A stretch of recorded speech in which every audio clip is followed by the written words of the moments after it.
Get ready for 2 hours of hard-hitting football talk, straight from their jocks about the jocks. It's Football on the Know with Jim and Joe.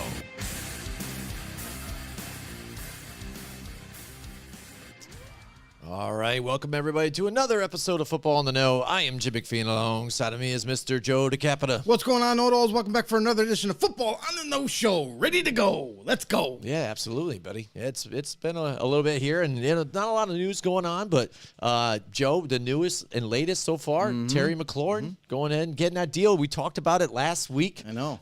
When we were covering the NFC East's biggest questions. They must have been listening. They must have been. They must have said, hey, you know what?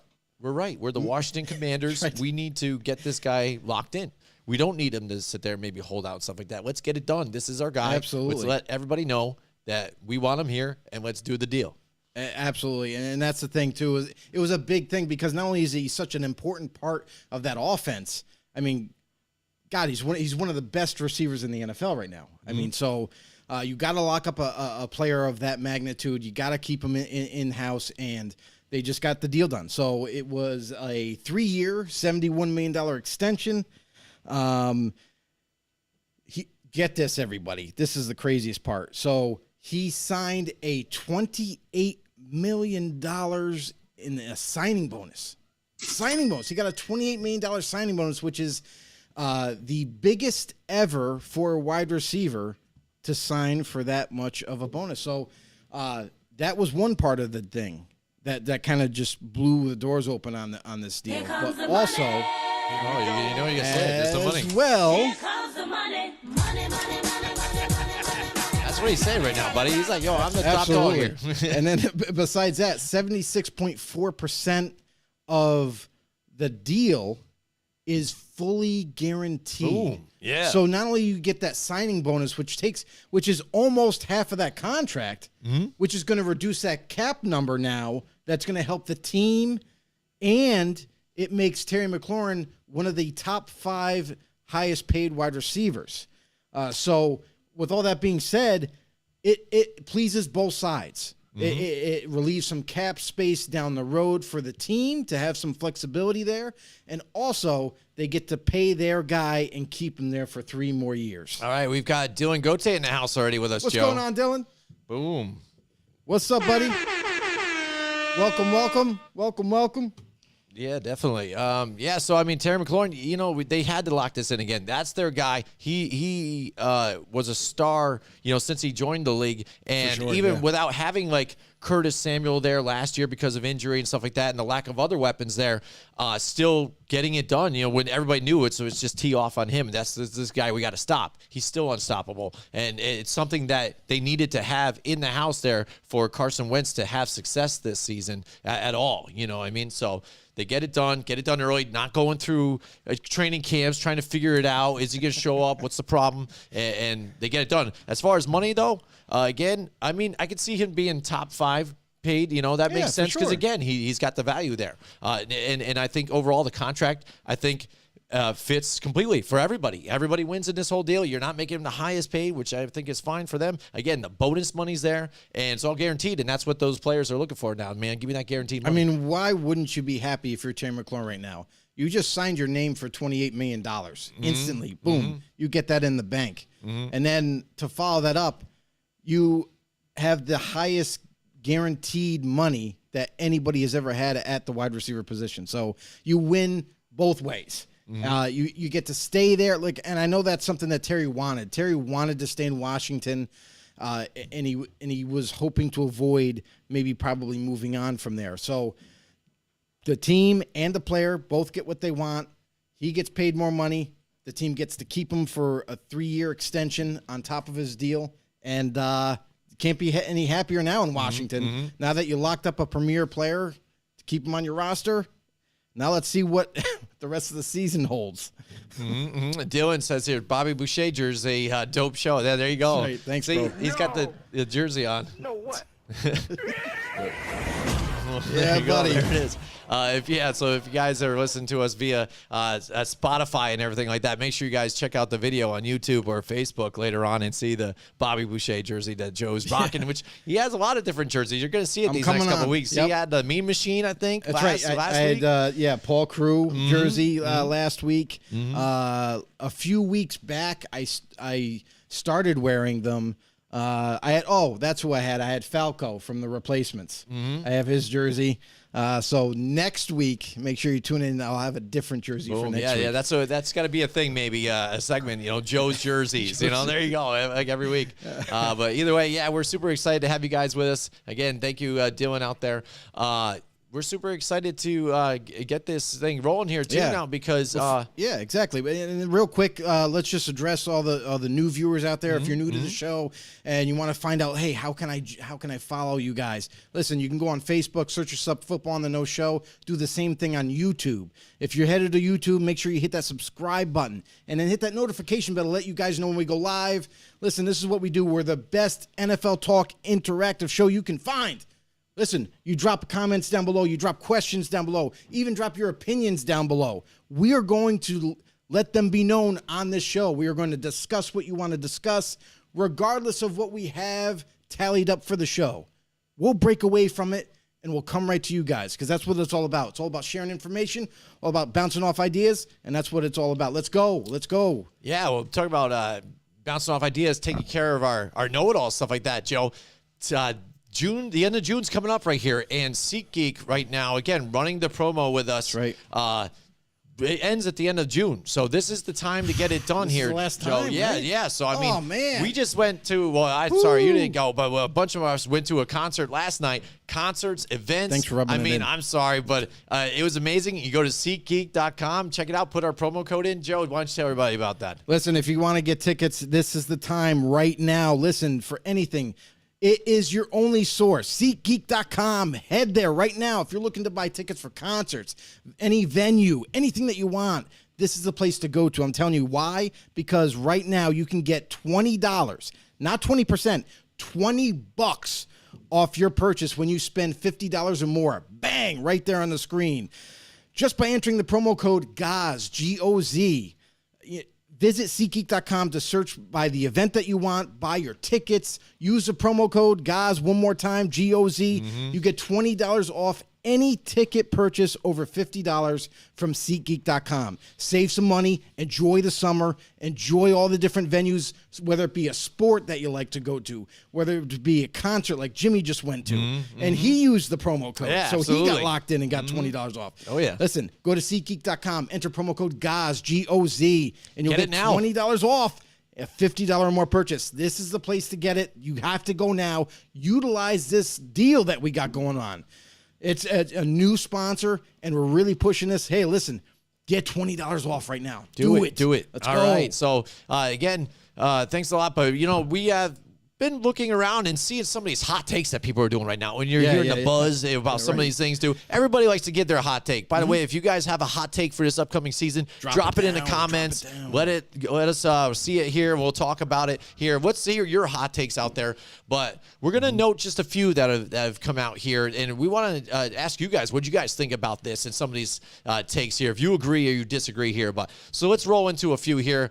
This one I saw Zeke now will not have the most touches out of Cowboy running backs. We hear more during this season now, and people have even kind of banged on the drum, like Joe likes to say too, is to try and get Tony Pollard the ball some more, because even when he does get the ball, he seems like he's more productive than Zeke out there, kind of being left alone. And even though quietly, I think Zeke still has a decent amount of yards last year, still just kind of overshadowed by, some of the bigger chunk plays that Tony Pollard got when he had the opportunity and was given the ball. So people have maybe seen it now. Some of these analysts seeing the same thing, that we're seeing this trend now, especially with the way the coaching staff has kind of talked about Tony Pollard as well. And even Jerry Jones kind of, before during the talks about Zeke, kind of like Zeke who, maybe he's going to get more of the touches this season. Yeah, it's very possible. And if you read the tea leaves from last season, you saw how more impactful, Tony was. Tony Pollard on the football field, whether he's getting the ball handed off to him or getting a pass and catching it and running up the field on the open field. It's something to be seen. And we've seen how impactful he was with this offense and how much he would actually escalate the production of this offense just by having him on the football field versus Zeke. I'm not saying that Zeke isn't a good running back. He is a good running back. But maybe for this style of offense, it works better to have Pollard out there more often. And we're hearing the reports out of practices and saying how much they're going to divvy up more touches to Tony Pollard. And why not? Because that's where he's more productive right now. Not saying that Zeke can't be, but he's just not as productive when Pollard is on the field. He adds a different element to the offense, almost like a spark when he's out there. So if you're smart, if you're the Cowboys, why not give him some more opportunities? We've seen what he could do with limited opportunities. Now, if you give him more opportunities, maybe bigger plays happen, you score more points, and then Zeke can come in, whether it be kind of like a spelling role, or maybe he comes in at the second half of the games and just pounds the hell out of the defense, into submission. So maybe that's something that they're thinking about and they're more entailed to do. So it would be smart for them. I think hands down, you got to get Tony Pollard more touches, and it's only right if you do so. Yeah, I mean, again, you see this trend, see it coming. So you know what? This hot take, I agree. This could be something that you do see this season. Agree. So, I mean, with the way it is, especially if you look at Mike McCarthy's offense. We saw him back with Green Bay and stuff like that. He did have, and I'm on Green, things like that. And you see where he could be that type of running backs that, you get the speed, you get to be able to receive, you get to be able to run too as well. And it seems like Tony Pollard kind of fits that scheme a little better than what Zeke is. Yeah, definitely. I mean, that's the thing too, is like, and then, maybe McCarthy is coming around that idea and that mindset with Kellen Moore there to call the plays. They're both bouncing ideas off each other. Mm-hmm. But McCarthy, when he had Aaron Rodgers, it was like, I want to throw like almost every play. Mm-hmm. You don't have Aaron Rodgers anymore. You have Dak Prescott. Not to say that Dak Prescott's not good. He is really good quarterback. However, it's a different offense. It's different players. So you got to curb that offensive mentality based on what you have on the football field. So it's only right that Kellen Moore has been talking to McCarthy, just saying, hey, listen, I think that if we kind of change the offense up a little bit more, where we can run the ball, pass the ball, and utilize maybe Tony Pollard out of the backfield and passing downs and stuff like that, it's going to make us a tougher team to play against. So absolutely. So again, another hot take we saw. This is via Adam Shine here. He says Aaron Rodgers three-peats for the MVP of the league here. That's aggressive. That is pretty. That's flat out ballsy, Joe. Let's just say it's just ballsy here, because it really is. Again, we could see it the first two times here.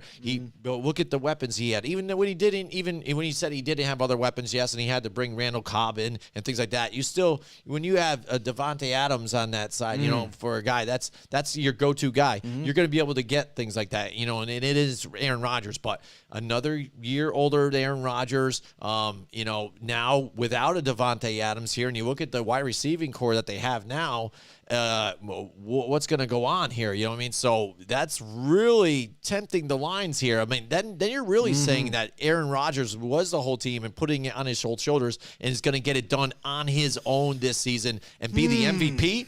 I mean, you've got other quarterback. You got possibly Deshaun Watson if he could play here, but we were seeing what's going on with suspensions.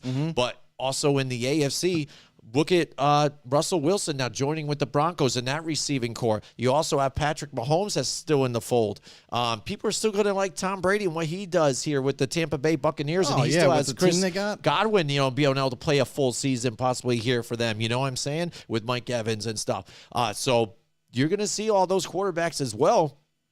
And to, fight off Aaron Rodgers in this, we're saying with his wide receiving core, that's going to be tough. Absolutely, and that's the other thing too, is it's a huge adjustment right now for Aaron Rodgers. You don't have Devontae Adams, who was seen as the best or at least top 3 receivers in the league. You don't have him anymore.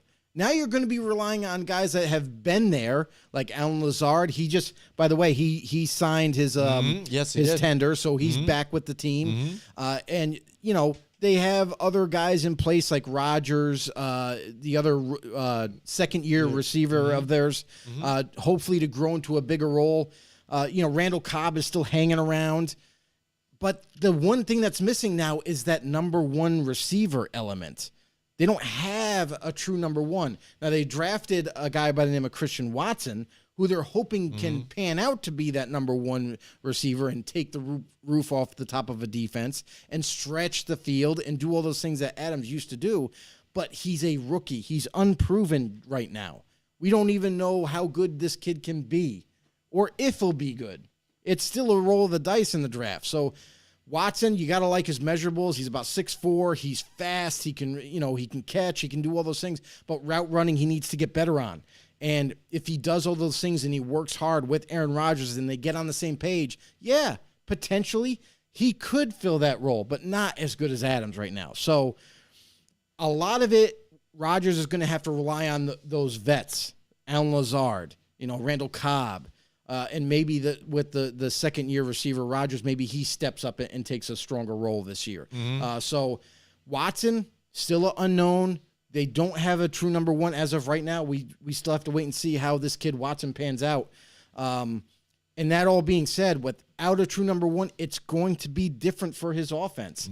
He might be able to nickel and dime his way down the field with Randall Cobb and Alan Lazard and all that, maybe a few to Watson, but now utilize the running backs a lot. I mean, but he's been doing that, though. That's no different. I know. But the biggest thing is not having that big-time threat. Now defenses are going to be like, all right, you don't have Adams.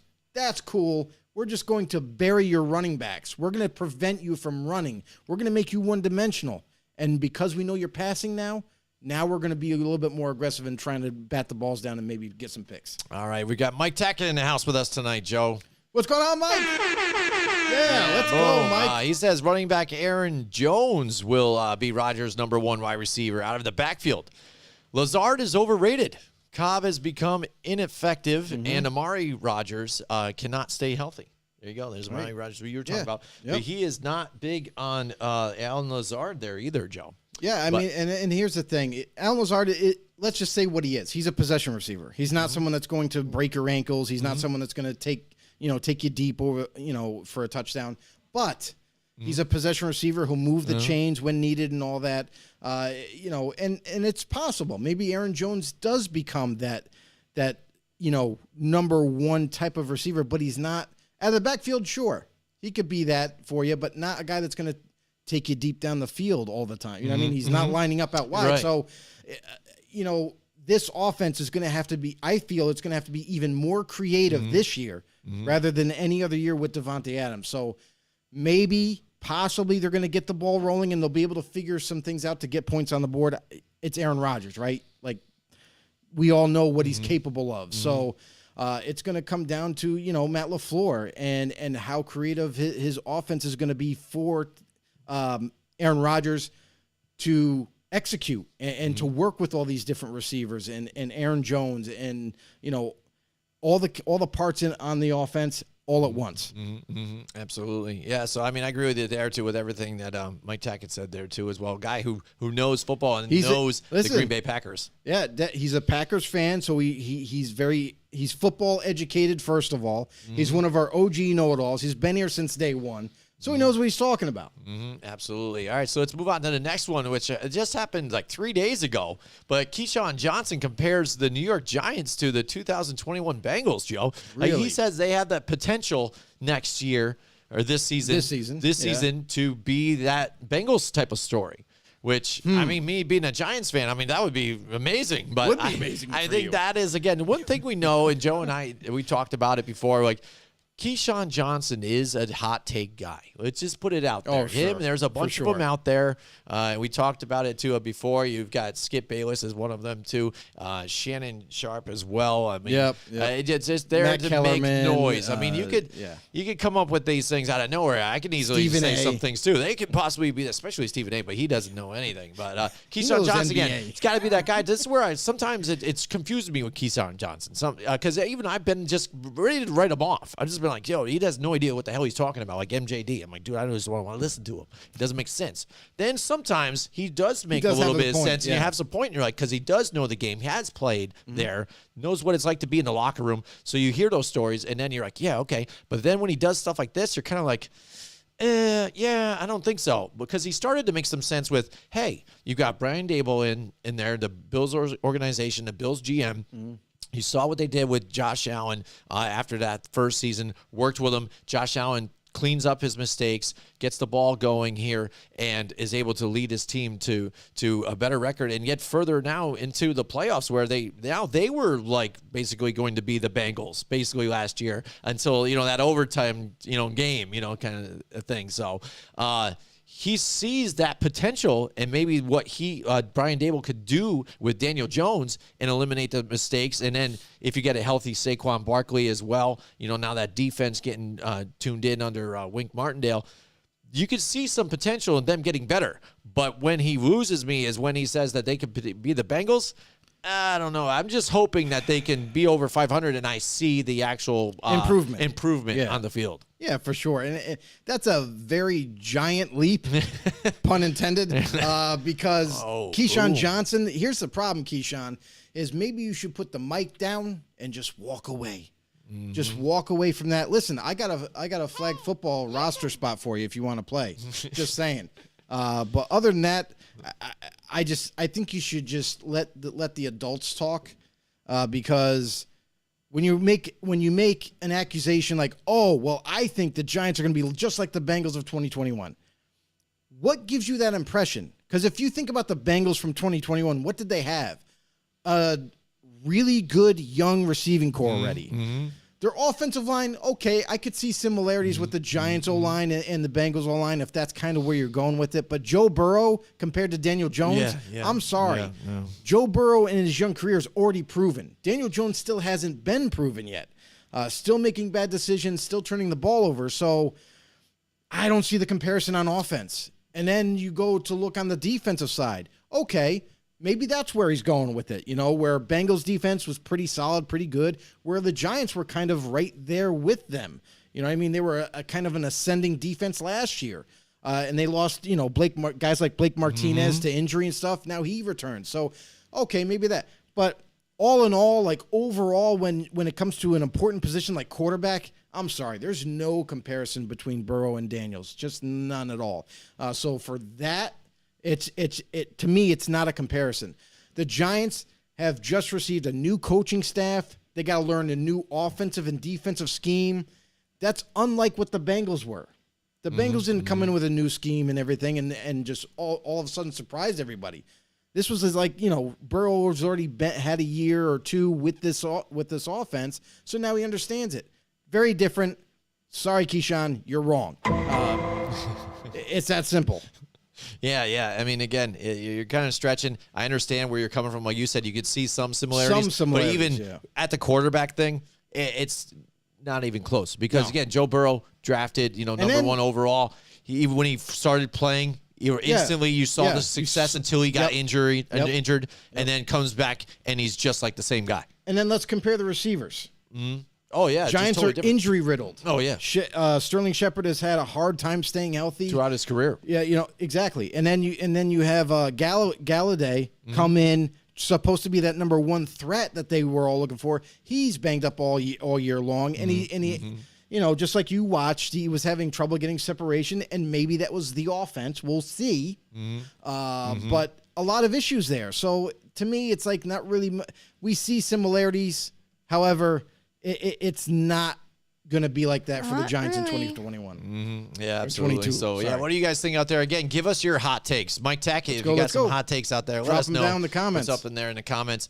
And finally, here's another one that we saw, which was kind of funny, too. Tom Brady will affirm his interest in playing 2023, but not necessarily in Tampa. Ooh, look at that. That's interesting, Another right? one, too. How about that one, Joe? And that's something that could happen. Because if anything has taught, if last year taught us anything, let's just go back to that. Tom Brady, I announce I'm officially retiring. I am done with football. I'm moving on. I'm going to stay home with my family. I'm going to do things with my kids.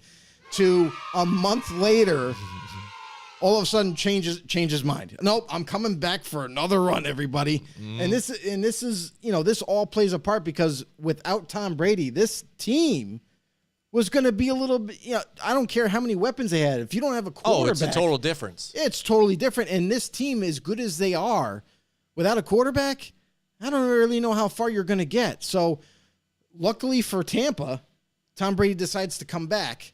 And now let's wait and see. So, I mean, listen, Tom Brady, he's done it before where he's officially retired and now come back. 2023 might not be any different. Maybe he decides to officially retire again.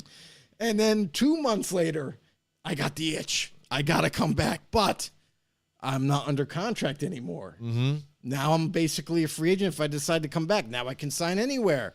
Who needs help? Who can actually, maybe the Saints. Maybe, Winston fails this year. Andy Dalton didn't get it done either. Tom Brady comes to the Saints and boom, it magically makes the Saints a Super Bowl team. Again, you see it, and you saw, we talked about it last year, and even 2 weeks ago when we talked about the biggest questions facing the Bucs. Losing Bruce Arians was nowhere near as bad as losing like Tom Brady. You know what I'm saying? Right. And so then they got Tom Brady back here because besides that, you would have had Blaine Gabbert play quarterback here for you. Mm-hmm. I mean, don't get me wrong, he's been a starter in the league, but still, he's no Tom Brady, and he would have been okay. But I don't see them making the playoffs with Blaine Gabbert, even though they have the weapons that they have. It's going to be tough. You know what I'm saying? A tougher road. And with Tom Brady there, I mean, it's almost a definite, if not a good push to even make NFC Championship game. And what's to say that Tampa doesn't start to get into that trading for a quarterback race? You know what I mean? Maybe Jimmy G finds himself in Tampa if Brady did, in fact, stay retired. So a lot of different things could have transpired. But luckily for them, Tom decided to come back. Yeah, absolutely. I'm happy when I'm But but one thing when you talk about teams that might be up for eligibility next year, that if he does play, like you said, it's a hot take, but not in Tampa. How does the Miami Dolphins sound if they don't do well with Tua this year and they're not sold? Just bring in Tom Brady again, and then maybe even draft another quarterback to fill the shoes. I'm not sure, but they're with the talent that they have. Again, Tyreek Hill and those guys there. On offense, the running backs too as well. I mean, that's a team that's kind of built to win right now. For Tom Brady to make a run. Definitely. Another team that that could have weapons. I mean, he'd jump on board with them too. But there you go. But imagine that now Tom Brady joins the AFC with the other young guns that are there too as well. You got Josh Allen. You've got Patrick Mahomes, Russell Wilson. I mean. Then the AFC, what's the NFC gonna do? They're saying, please, Aaron Rodgers, just hang with us, please, still, because what else does the NFC have? I mean, and that's the thing too, is like we've noticed this offseason a lot of premier talent from the NFC has transferred over to the AFC, making this AFC conference extremely hard. It reminds me of the old days when it was the AFL and the NFL. You know what I'm saying? When you had the different, not conferences, but different leagues. Yeah. Which one was the stronger one? Which one was that? And it looks almost like the AFC, like AFL, is like, boom, we're bringing all the talent to our side. And that's the thing is like the AFL or AFC also had a different element. They had the passing game involved, whereas the NFC was heavily run. It was just all nothing but run. So now you're looking at just players. Now, like the AFC has kind of like turned a new leaf, and now they got a lot more talented players. Not to say that the NFC isn't legit, but let's just say what it is. AFC has definitely made their conference a hell of a lot stronger. Absolutely. But let me tell you about making something stronger. Let's talk about your relationship with your car, with your able to get to work on time without it not breaking down, stuff like that. If you want to trade in your car, you have to go visit our friends here at Mohawk Honda. They're still doing the Kelly Blue Book instant cash offer. Check them out there, Freeman's Ridge Road or MohawkHonda.com. Look, even the supply chain is still facing challenges out there. They were having a hard time getting cars here, but not at Mohawk Honda. I see this lot every day when I drive by there to get to work. It is fully stocked. Not even with just Hondas that are there, brand new ones, but also the trade-ins too that from other people taking Used cars. opportunity here on the Kelly Blue Book Instant Cash Offer. So check them out. Go there. They're always out there to please you too. Don't forget about Cars with Curran out there. Swoboda. You've got C-Mac. Let's do a deal. And that's also, Lewis, the VIP, man, Morales. And if not, if you don't want to talk to those guys too, you can just say, hey, lead me to the general manager, Greg Johnson. I want to talk to him. He's the man. He will take care of you out there, put you in the car you want, at the price you want, the one you deserve, the one you want to be rolling with your friends. That's right. Go to MohawkHonda.com or visit them on Freeman's Ridge Road, where they go out of their way to please you. Absolutely, Joe. So the last couple of weeks now, we're going to be doing it throughout this kind of lull that we have in the, in the off season until camps start kicking in. We do the segment about asking the biggest questions kind of facing this team, and that's what these teams are facing right now. Before you get into some of those padded practices and where they might you see pulled hamstrings, stuff like that, injuries happen, so that's they have to happening make right now. moves. Oh, I know it is early even now, but so roster changes, and even after moves that they've done in the draft, what are they going to do now? Do they still have a void? Do they still have a hole? What thing will they be facing this year that they could correct from last year? So we're still handling the NFC, and this is the final one for the NFC here this week. We got the NFC West's biggest questions here, Joe. That's right. So what do you think the biggest question here is for the Arizona Cardinals here, Joe? It might have something to do with Kyler Murray. Well, there you go. Let's take a look at it. Will Kyler Murray fix his mistakes and get the Cardinals to the NFC Championship game? Joe, take it away. What do you think? This is the thing for the Cardinals. Listen, last year they were just kind of blowing the doors off the league. They ended up with a 12-win record. They seemed to be on top of the mountain, and then down the stretch, I don't know what happened. I don't know what changed, but Kyler Murray started to make some weird decisions and some very bad, inaccurate throws. And maybe it comes down to mechanics. Maybe it just came down to decision-making. But we noticed him struggle down the stretch. And he's got to correct those mistakes. He definitely has to. In order to take this team another step forward and to get over that big hurdle that's been kind of eluding this franchise, to return back to the Super Bowl, to have another chance to win a Super Bowl, Kyler Murray's got to iron out those mistakes. Can he? Will he? We know that he's going to be trying his damnedest, but I think what was good for them last year is to have those mistakes, because it was a teaching moment, a teaching phase for Kyler Murray.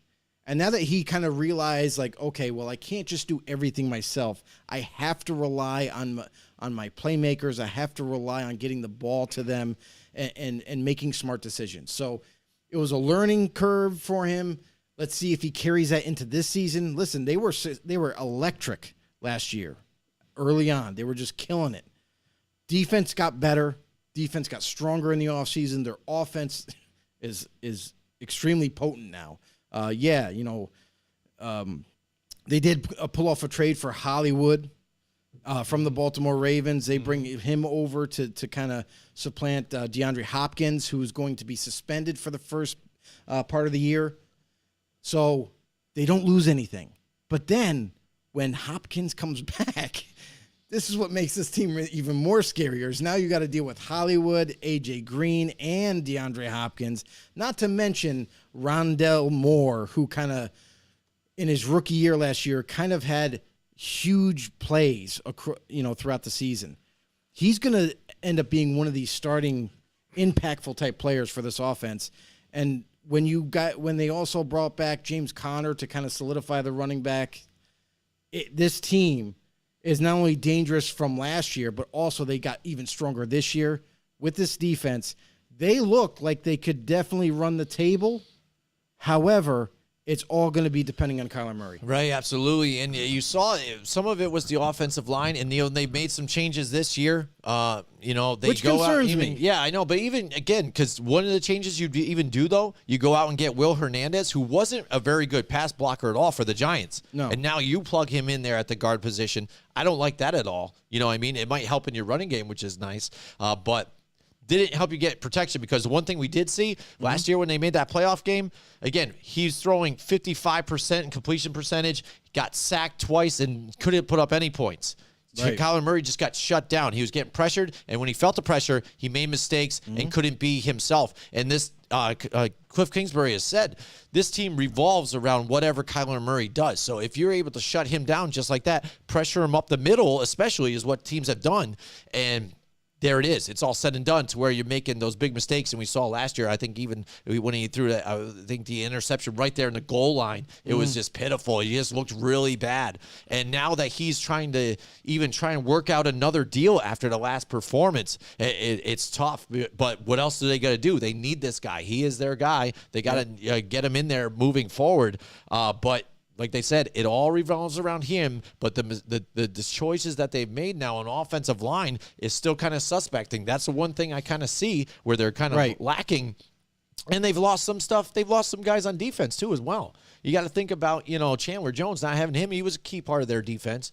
And, as far as some of the other losses, like Christian Kirk, they still have the talent there at wide receiver now, too, as well. Like you said, bringing Hollywood Brown in. That would help. But if you're getting pressured and you can't get him there, they had, talent there last year, and he wasn't able to get him there in the playoffs. And that's what you need. That's when you need him the most. Well, despite what, the Jaguars think and believe in Christian Kirk is not Marquise Brown. Oh, yeah. Not at all. Oh, it's absolutely. a definite upgrade. And on top of that, they just got him even more weapons. Even in the draft, they drafted Trey McBride, my number one tight end coming out. Yeah, it's got to be the tight end tier. You have Zach Ertz and Trey McBride.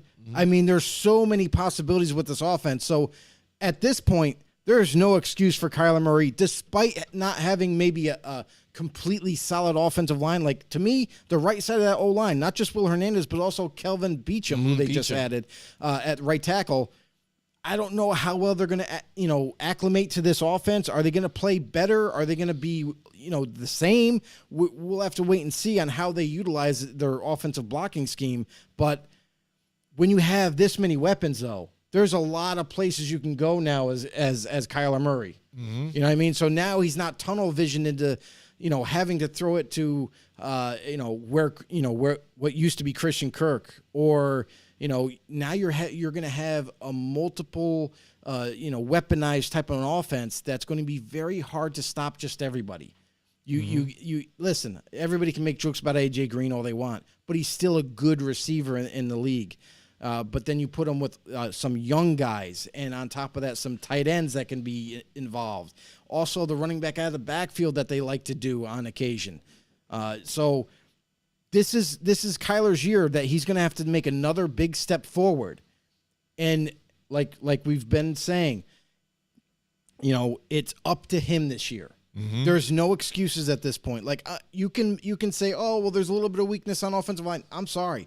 That doesn't matter anymore, because not only is Kyler Murray extremely mobile, but also with all this talent around him, there's no excuse not to be successful. Yeah, absolutely. And that's the biggest question they got to be facing at this point. Because, again, if you're telling us that the whole team revolves around what he does, then this is the year, and especially after he gets paid, you better see what he does. And I love what they did with the defense. I know that they lost, a big part of their defense, but however, this defense, which is getting better every single year with these younger players, they were one of the better defenses last year. And you're going to not only are they growing together, but this offense as well. So they're a young team, they're up and coming. Let's see what they can do this year. And just like, we're beating it like a dead horse, but it really is up to Kyler. Yeah. And I mean, it's sad loss by losing Jeff Gladney too earlier this year too in a car accident. You know what I mean? So it's just terrible for them, though. Oh, absolutely. I mean, it's a set. And what is up with the recent deaths this year? I don't know. It's been been crazy. Like there's been older vets that have passed away. For like, I remember the Cowboys had one of them. The Baltimore Ravens had two. They had they had one of their young 26-year-old. I think it was Jalen Ferguson. He passed away, and it's like, what is happening? So like in the NFL circles, it's a very sad period of time for the families and friends that were involved. Yeah, and even a few greats too, is again passing on, with everything crazy and stuff too. But crazy.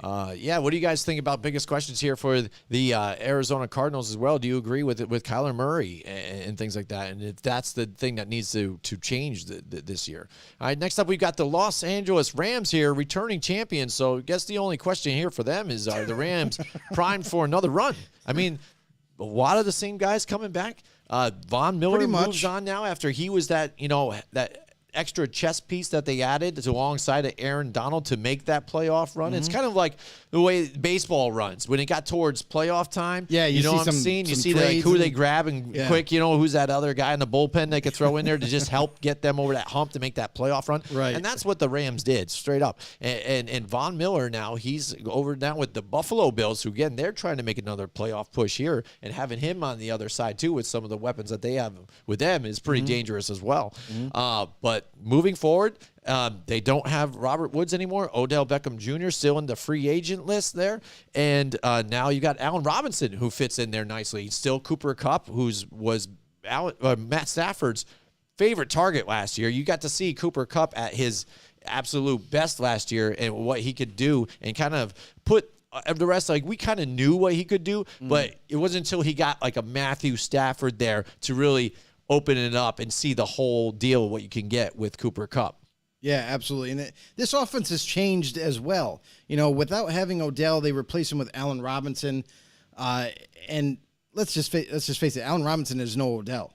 He's a good player, but I don't put him in that category of being like one of these super elite type of receivers. Don't get me wrong, he's a really good receiver, but in terms of being such a dynamic weapon, I don't see him as that. He has put in his time. He's definitely helped out some teams along the way, like the Jaguars and the Bears while he was there. But he isn't a guy that is that dynamic to me. Like, he's a really good asset for the Rams to like a fill-in role, who they're hoping that is going to be that healthy receiver that they wanted Odell to be. But with Odell's injury and everything, they decided to move on. Also, their offensive line took a little bit of a change with right guard. They ended up drafting their replacement, Logan Bruss, who I feel is going to be a great fit. And defensively, some things have changed. It's not the same defense altogether. Yeah, they bring Aaron Donald back. They agreed to this massive contract. He's coming back for at least one more year. But also, another huge addition was Bobby Wagner, a guy that since Seattle moved on from, a lot of people were interested, a lot of teams, and why wouldn't you be? Still getting it done at a Hall of Fame level, player like he is. They land Bobby Wagner to kind of replace that inside linebacking role. I think that is a bigger addition than anybody else, because now you have a true captain of the defense besides Donald, but now you got a guy at linebacker who's going to be calling the plays, who's been there, done that. He's won a Super Bowl before. He's won in the playoffs. He has that experience like all these other teammates of his now do.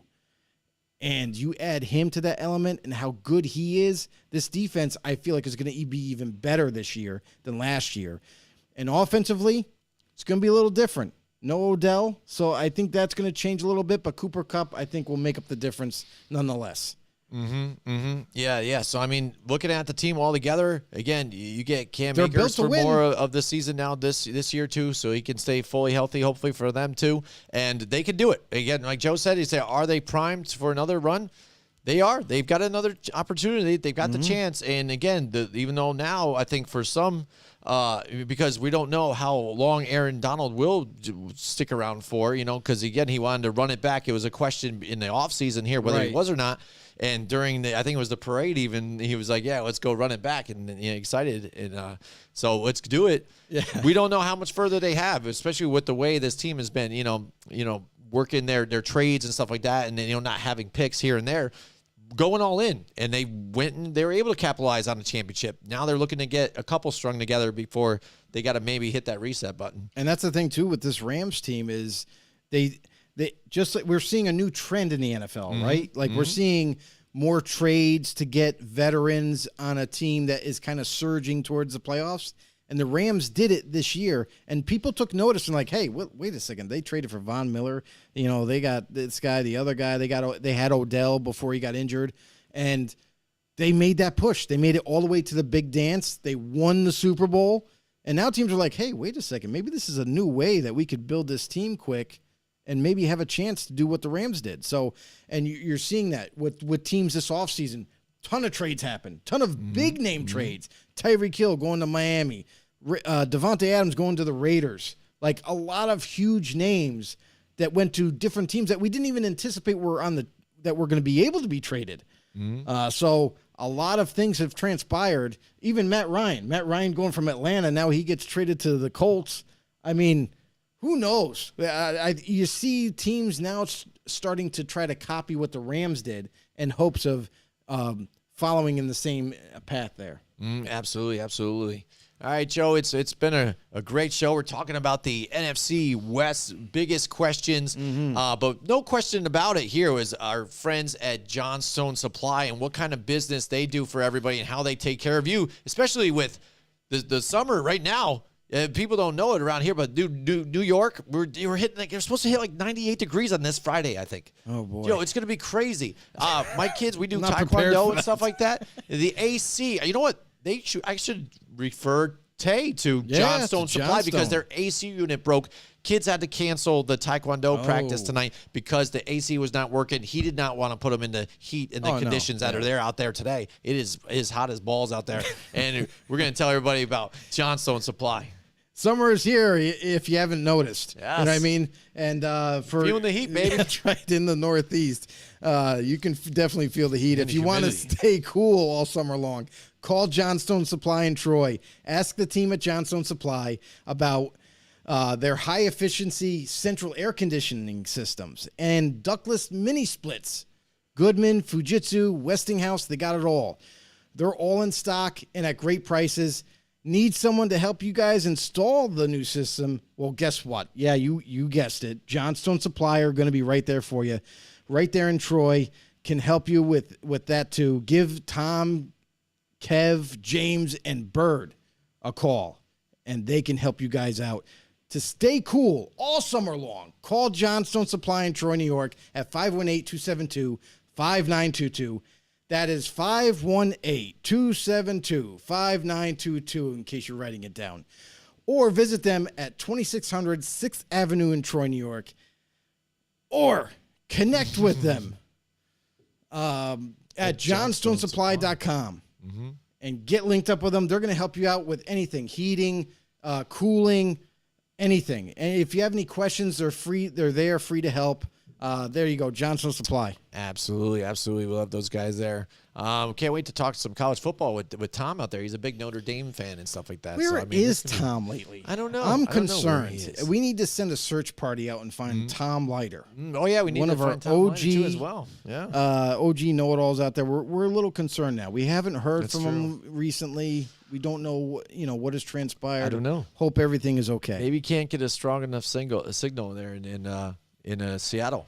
To get us. Could be possible. Sure. Could be like that. But we got a lot of news coming forward towards you guys too. We're working on a new monthly show type of idea for everybody. So That's right. We got some stuff in the burner for you guys. So we're super excited about that. We'll let you guys know more details about that moving forward. But Joe, let's get back into the NFC West biggest questions. We're headed to the San Francisco 49ers. And I guess the question for them is who gives the Niners the best chance to win right now? Jimmy G? Or is it Trey Lance? And this has been this question that people, is Jimmy getting traded? Is Trey the starter? What's going on? We don't know. And this has been going back and forth for the Niners organization. They've been trying to figure some things out. They're still going through mandatory OTAs right now.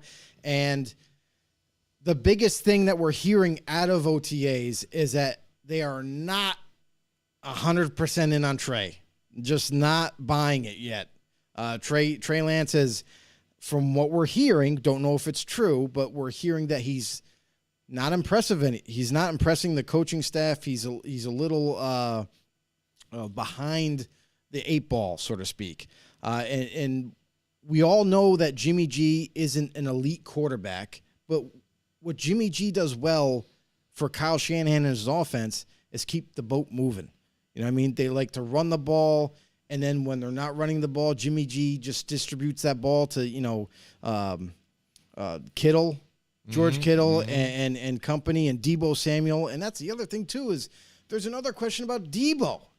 Is Deebo going to stay a Niner? Is he going to be moved on? Or are they going to possibly trade him before Week 8? Because these are some concerning issues. Is one, we got Jimmy and Trey. And to be completely honest, if the Niners are smart and they can keep him, Jimmy would be the ultimate starter for them. Trey Lance, listen, we said it before the draft, and when he got drafted, we were kind of shocked where he got drafted, 3rd overall. And, I was saying to Jim, and Jim was like acknowledging, is like, this guy needs a lot of development still. He is not worth that high of a pick, but they fell in love with him. They drafted him, and now you're seeing the results of it. He still isn't the starter. When you're picked 3rd overall, you're expected to start maybe that year or at least the following year. Well, the fact that, too, I mean, again, they moved up into that spot with that trade. I think it was the Philadelphia Eagles, right? And then they move up like around there to grab him. And first you were hearing it was maybe moving up to get Mac Jones and stuff. And then later on you started to hear it went to Trey Lance that Kyle Shanahan was just really in love with this guy, that he can run his type of offense that he wants. But everybody else, again, saw him as a project type of guy, like has the athleticism. That's what I mean. Has a lot of the tangibles. Yeah. I mean, just needed to kind of get led there. That's all. And he hasn't got there yet. No. So that's the big question for the 49ers, because it's one of those things like that. Again, I always kind of ask this question, and that kind of bothers me a lot with franchises, with any sport. You have a guy that takes you to the playoffs just about every season right now, Joe. Every season, this guy is taking them far. I mean, and still not getting the respect that he kind of deserves. Whether he's not lighting you up with his arm and throwing deep bombs here and there and just putting up points just like that, like Tom Brady or like Aaron Rodgers, stuff like that. But stick with him. He's been that guy that's gotten you there. He's gotten to the Super Bowl before. He's gotten to the playoffs with your team before. He's controlling the offense. No, at times he has struggled under high pressure, but a lot of quarterbacks do. And again, if you ask people, how do you stop Tom Brady? You got to pressure him. Well, duh. Like that's what it's your intent to do with a quarterback. And no matter what, despite all of that, he's still getting slacked in the talk about getting moved on, trade. Is he that good? Let's go somewhere else. It's still not wanted. And it's kind of weird, for them, because, again, he's got him there every single year. He's there. He's your best quarterback in the house right now at this point, and he's got one more year left on his contract, I think, Joe. So, I mean, why not have him there, make your next run again with him? Maybe Trey can get it through this season now, and then he's prepared maybe after this season, or maybe just now start to admit that maybe we effed up. You know what I mean? And now we need to do something else, go into a different route. But with this trade talk and stuff like that, I mean, it doesn't – the only way it makes sense, and we were talking about it earlier, is that if you really needed to cut that contract, because that's what I think what really it is with people. They see the money, and – he's gotten them to the playoffs, though. I mean, he's had more success than Kirk Cousins, though. When you talk about money, right, and you look at the success, I think Jimmy G has more success than Kirk Cousins had. I would say so, you know what I'm too. saying? Yeah. So, I mean, and you don't hear that talk about Kirk Cousins at all. You know what I'm saying? But Jimmy G, that's what it is. But the only way it makes sense to move on is to help get that deal to get Deebo his money. But that's the problem, though, with Jimmy G's situation, is he's already owed $25 million. If you trade him before Week 8, you save $25 million in cap space, and that is much needed because as of right now, they have $4 million under the cap. Next year, if they don't move on from Jimmy G, they're not going to be able to afford him anyway. So that's the issue, and that's why people have been talking about him being traded, because it's almost like they have to do it. They won't be able to afford him after this season, and because. Not to say that they can't, because you can manipulate the cap. You can restructure deals and redo some contracts to try to get a deal done, maybe a year extension, maybe 2 years. But you took a quarterback 3rd overall. You had complete confidence in Trey Lance to be the future at some point, and the future's right now. At some point, you have to hand the reins over to Trey and say, hey, listen, you're the guy now. We have to work with him. We've invested a extremely high pick on him. We have to make it work. We just have to. And that's why we're starting to hear Jimmy G move on or maybe get traded or whatever. The smart thing, yes, the smart thing is to keep Jimmy G and let him play this year. But also, you may need some compensation if you're looking for another quarterback. So it may be a good idea to trade Jimmy now, get whatever you can for him, and give Trey the reins. And I know it might be a little bit of a bumpy road and not the right decision because it seems like as of right now, you've missed on Trey Lance. Mm-hmm. You miscalculated and you kind of fell in love with his strength of his arm, his mobility that he has, and his size. And you didn't take I'm sorry. I'm going to say you didn't take the right quarterback. You should have took Mac Jones, who would have already been your starter. Mm-hmm. He would have already been your starter. Jimmy G would have been long gone. And Niners fans would have been fine with that. But that would have fit better, yes. But you took a bigger risk in bringing Trey, who needs a lot more development. So because of all that's transpired, it looks like it is almost a certainty, that Jimmy G is going to be moved on from. He's going to be traded eventually. Maybe not right away. Maybe they're going to wait till after training camp to see if they can get Trey Lance up to speed. Enough anyways, before they pull the trigger, but that seems to be what's going to happen. And the whole other deal with Debo, that's just another crazy situation right now. So the Niners are kind of in this weird limbo right now with a couple of players, and they got to make big time decisions. A guy who's still young in Debo Samuel, they definitely want to lock him up. They want to keep him, but the finances just aren't. It's hard to get an agreement done. Debo wants to be paid his due diligence because, listen, if he wants to be used as a running back / receiver, kind of that hybrid that he's complained about. He said, I just want to be a wide receiver. Right. I don't want to do this anymore where I'm running the ball too. If that's the case, the money is going to be large. He's going to want to be paid in that kind of top 5 end because of how important he is to this offense. And that's what he's been saying to the organization. I'm not really sure the Niners can even get there because they're already struggling to pay. They have $4 million to play with this year. Next year, when Jimmy G's contract moves on, or maybe this year if they decide to trade him, that's $25 million in cap space. Now you got some money to maybe negotiate with Debo. So that's also a trigger. If they move on from Jimmy G, now maybe they have a way better shot of locking in Debo to keep him there in his prime.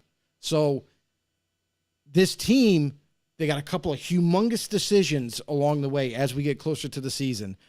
On top of that, right now, if Jimmy G is the quarterback, they have a shot to not only make the playoffs, they have a shot to maybe make the Super Bowl.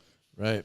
Right. And is that what your goal is? It's got to be this year, right? I mean, again, because if you're starting Trey, then you're saying, even if what you're hearing out of camp, if he's not ready, then to me, you're saying we needed to get rid of Jimmy just because of the cap hit to try and save Debo, and we'll see what we got. But do we have enough firepower? I mean, their defense is good enough to get them far, too. I mean, so that's the one thing, too. So you will be basically saying, let's rely on our defense, and we're going to work that offensive scheme to be able to use Debo Samuel on the running game, get our strong power running game going, and just have Trey limit the mistakes so it's not get the ball in his hands as many times to screw it up. The thing, too, with Kyle Shanahan's offense is it fits Trey Lance. It does. And that's kind of why he fell in love with him. However, there's this thing called experience that kind of trumps a lot of that. So I think that they have to move on from him. They have to move on from Jimmy, even though that's kind of like, the issue right now. Why not stick with something that's working still and not try to change it right now? But listen, there's pressure from up top, from the front office. They want to see Trey Lance on the football field. They want results. Listen, they decided to, hey, yeah, we're going to invest that 3rd overall pick in this guy. That means he's got to start. He didn't start last year. Okay, he wasn't ready. This year they're saying he's still not ready. Well, at some point, you got to get him out there. You got to get him experience because he's not getting quarterback experience on the sideline. Right. He might be getting X's and O's and going to the quarterback room and learning the plays and how everything works and defenses and all that. But when you're out there in the element, that's when you truly learn a lot about yourself, about the offense, about the team. So it is as crazy as it is, it's almost has to happen. Jimmy G's got to be moved on from. You save that money. It gives you a greater chance of keeping Debo. Not a guarantee, but it definitely helps you out and maybe locking him in. And, or would you want to take a gamble, keep Jimmy G this year, possibly lose Debo after the season and Jimmy G? That to me is a bigger loss than anything. So big time tough decisions for them. I mean, the only good thing about this is their offensive line is rock solid. So even if you do start Trey Lance, he's going to have a good offensive line. But a lot of issues. Let's see what transpires. Yeah, I know. Who gives them the best chance to win? Again, right now it's got to be Jimmy G. For sure. Again, going forward with this season, with the decisions they have to make, they basically got to say to themselves, can we do it here with Trey still? And then we all be happy, kind of, get rid of the money, be able to move forward with him and make it still and as maybe far as keep we can. Debo. Absolutely. All right, so finally here now we're looking at the Seattle Seahawks to see what they've got. And they're going to the Super Bowl. Yeah. There you go. They're going to the Super Bowl. We know, I think, that they're going to be probably the bottom feeders of this division. So basically the question I'm asking is who will win the starting quarterback job? Because right now you've got Drew Lock that they just got from the Broncos there, along with that trade with Noah Fant, so he's in there. Shelby Harris. So but who knows? I mean, you don't know if he can take the starting job because you also have what the hell's their other quarterback there right now? It's Geno Smith is right there. So Geno Smith right now already knows the playbook. He's been there underneath Russell Wilson. So right now, the way he's been performing and doing things, the team I think is more comfortable with actually having Geno Smith as the starting role here. So. Well, how long will it take for some kind of quarterback battle to go through camp, or will Geno be the starter? I know KJ Wright has openly come out there and said if the Seattle Seahawks were smart, that they would make Geno Smith the quarterback right away because he's seen him in practice and he knows that he knows the offense and can get it done. And he even went out so much to say that he would rather have Geno Smith than Baker Mayfield even come in over there and play for them. So that's how much he is. You want to talk about a hot take there, too. KJ Wright, I almost put him on the hot take when he was endorsing Geno Smith as the running back. Well, last time he played, I think, what was it? I forget what it was, like 5 snaps. But overall, he had like 5 touchdowns and I can't remember how long he played, but I know last year he had 5 touchdowns and only 1 interception, which wasn't bad for his limited time of play. And his completion percentage was much improved from back when he was, Geno Smith from the Jets and how they were bad in things, and he couldn't work out as a starter for them. I think he's kind of matured and did a little better underneath Pete Carroll and Russell Wilson, enough to get their offense going for what they have. I mean, we all see the Seattle Seahawks this year and don't really look at a team like, oh, man, they're playoff bound again. We continuously watch this team, despite the problems that they had, make some runs just solely because of Russell Wilson and have the record that they have just because of Russell Wilson, despite getting sacked 40-plus times every season, not having an offensive line, you know what I'm saying? And now a lot of those veteran defensive guys are gone, still have your key wide receivers, but you got either Geno Smith or Drew Lock. Drew Lock coming in fresh, but does have Noah Fant that he could probably rely on that he feels comfortable with. But, it doesn't hurt when you got DK Metcalf on the other side and Tyler Lockett too as well. But he's got to get a grasp of it. But one thing he has been known for with the Broncos too is turning the ball over as well and making mistakes. And so far, that's not what Geno Smith has been doing for him. That's the thing with Pete Carroll, though. If you ask him, he blames Russell Wilson for everything. Yeah. So, listen, the pointing the fingers of your franchise quarterback that was actually helping your offense out so much, in fact, that he literally carried the offense at times to win you games. I mean, that to me is just it's erroneous, and it was terrible of Pete Carroll to do that, because you never throw your own franchise quarterback under the bus You know what I mean? Right. It's absolutely insane to me, like how that all went down, and then it burnt the bridge. And then Russell Wilson definitely wanted out. You know what I mean? Gets his wish, goes to Denver. Now you have guys like Geno Smith. Geno Smith is, by way, no, I don't care what anybody says. He is not a starting caliber quarterback. He's definitely struggled in this offense, especially against better defenses, and it's magnified by times 10. When pressure gets to him, he folds like a lawn chair. He's terrible. He ends up forcing footballs to receivers that he shouldn't be throwing to, and it's a debacle. So for Geno Smith, yes, I get it. He understands the offense right now. He's definitely better equipped than Drew Lock right this second. However, Drew Lock gives them more potential than Geno Smith. And I feel it's going to come right down to how much information can Drew Lock get down with this offense. Can he understand the offense inside and out before we get to week 1? Can he develop that chemistry with guys like DK Metcalf and Tyler Lockett? I mean, those are 2 stud receivers that you're going to have at your disposal, along with his guy from Denver, Noah Fant, to play tight end. So he's got weapons. He's also got a couple of running backs. Rashad Penny coming back healthy once again. Hopefully he can remain healthy throughout the year. But a rookie in Kenneth Walker III, who I had as my number 1 running back coming out, this kid is a beast. And he goes to a team that has been looking for a running back like him, like Chris Carson, but better. He's more physical. He breaks tackles. He can catch it. He can do everything, right? So this offense just needs a quarterback to lead them. Yes, you're right, Jim. The offensive line was pitiful. Dwayne Brown goes to be a free agent. They replace him with Charles Cross, which is one of the better offensive line draft picks this year. And they managed to get him along with a couple of free agents. So hopefully, we'll see when it happens, but hopefully this offensive line is better, which is going to help Drew Lock or Geno, whoever ends up winning the starting job, going forward to put points on the board. And then their biggest weakness is defense. They don't have Bobby Wagner. They decided to move on from him. They bring in some free agents to try to, kind of put the duct tape, the Band-Aid over some of the wounds that they have with guys missing, along with another guy coming from Denver, Shelby Harris, who's going to greatly help this defensive line.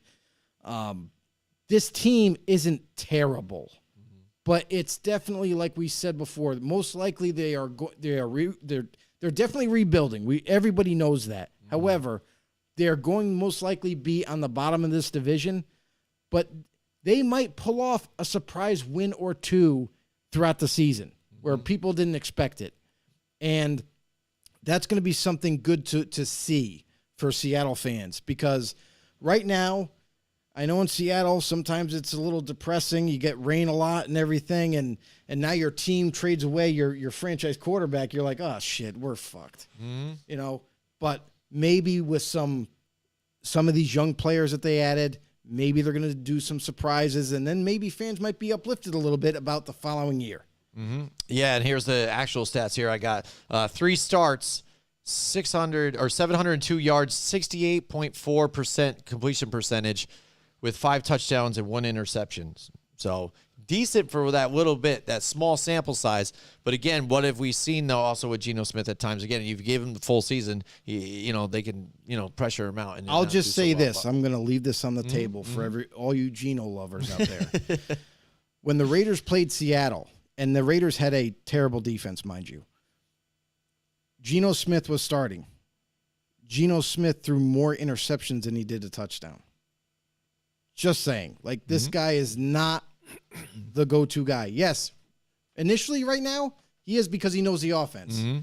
But this team is rebuilding. I expect, actually, Drew Lock to win this job in the end. Yeah, and that's the exciting thing we'll see, I guess, during training camp. It's definitely for sure going to be, and that's the thing, is this offense for Seattle. I think it's gonna be more, how do I want to say this? They're going to be, the offensive side of the ball is going to be more ready than the defense for this season. Oh, yeah. Because the defense has been struggling. They lost Bobby Wagner. That, to me, that's like, that's what that broke the camel's the back. captain, the know what guy I mean? who's been your guy, yeah. So now that you lost him, who's it's like not even measurable for this defense, how important he was. Now you have an offense that's a lot younger now. You have a lot of new pieces, but it looks promising. If they can get on the same page, the offense might look okay this year. Defensively, like you said, even adding Cross too for that offensive line to help out, because the one thing that they had struggled with last year, again, if you look at the yardage and not even just all together, if you're like, oh, this is how many yards they got.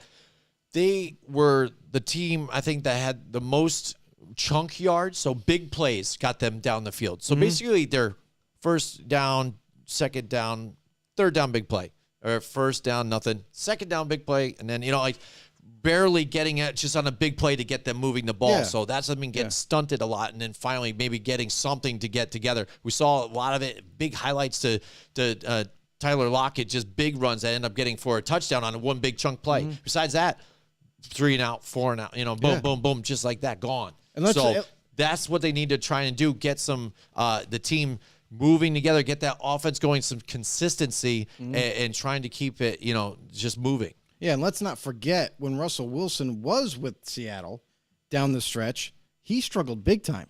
Yeah, exactly. So, to where, people had questioned how if he was even a top 10 quarterback. Is there something? Is there an issue that we don't know about?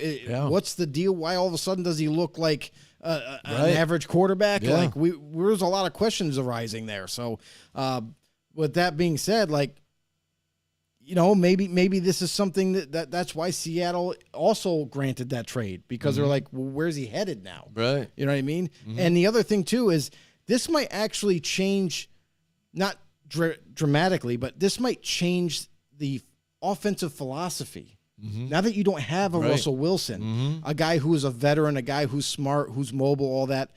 Now you might have to utilize your offense and say, oh, well, we can't just drop back and have Russell Wilson or whoever's going to be back there to run sideline to sideline to create more time, and then just bomb it down the field to DK or Tyler. Now it's going to be like more methodical, maybe. Right. Now it's going to be like, oh, let's get the ball. Let's get the ball to Noah Fant. Let's get the ball to DK. Let's mix it up with Tyler. Let's spread it around and become more of a balanced offense. Maybe that could be, and that's why we ask these biggest questions. And there it is. That's the NFC West biggest questions. Next week we'll start off with the AFC. It's going to be a lot of fun with those. Make sure you tune in. Yeah, make sure you tune in. Make sure you tune in every week. Also, I just want to say this. Go ahead. I want to address our podcast followers out there. Thank you guys so much for your support. Listen, if you're new to the show, if you made it this far, I really would appreciate if you follow us on anywhere you get your podcasts. Listen, take us on the ride with you. Listen, if you pay attention to our name, Football on the Know, guess what? It also goes with Football on the Go. Yeah, so that's the whole play on words, right? Listen, and if you want to be more interactive, if you're listening on the podcast and you want to be more interactive and you want to talk to us and comment and everything, go over on YouTube or Facebook. Search us up, Football on the Know Show. Also, if you're on YouTube, make sure you hit that subscribe button to lock you guys in, become know-it-alls, and hit that notification bell to let you guys know when we go live. As well on Facebook, become a member, become a know-it-all. That's what it's all about. We love you guys. Thank you guys for all the support. Thank all the sponsors. You guys are amazing. See you next week. Absolutely. Join us next week from 8 till 10 Wednesday night for more Football on the Know with Jim and Joe.